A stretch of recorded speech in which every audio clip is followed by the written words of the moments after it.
అల్లూరు జిల్లాలో గిరిజనుల కష్టాలపై కన్నెత్తని ఐటీడీఏ తీరుపై విసుగు చెందిన గిరిపుత్రులు వినూత్న ప్రయోగం చేపట్టారు. కొయ్యూరు మండలం దొడ్డవరం చెక్ డ్యాం భారీ వర్షాలకు కుప్పకూలింది. దీనిపై పాడేరు ఐటీడీఏకు ఎన్నిసార్లు స్పందన ఫిర్యాదు చేసినా పట్టించుకోలేదట అధికారులు.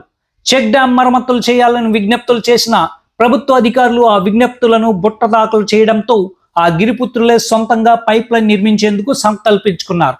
పాత ఐరన్ డ్రమ్లను సేకరించుకున్నారు. వాటిని ఒకదానికొకటి జత చేస్తూ భారీ పైప్ లైన్లను తయారు చేసుకున్నారు గిరిపుత్రులు. ఇవి మా కష్టాలు సార్, ఇకనైనా ప్రభుత్వం కళ్ళు తెరిచి మా నీటి కష్టాలు తీర్చాలని వేడుకుంటూ వీడియో పోస్ట్ చేశారు దొడ్డవరం గిరిజనులు. చూడాలి బాగా చూడండి ఎంత బాధలో చూడండి. దొడ్డవరం రైతులందరూ ఇక్కడ ఉన్నారు, మొత్తం రైతులు ఇక్కడ ఉన్నారు.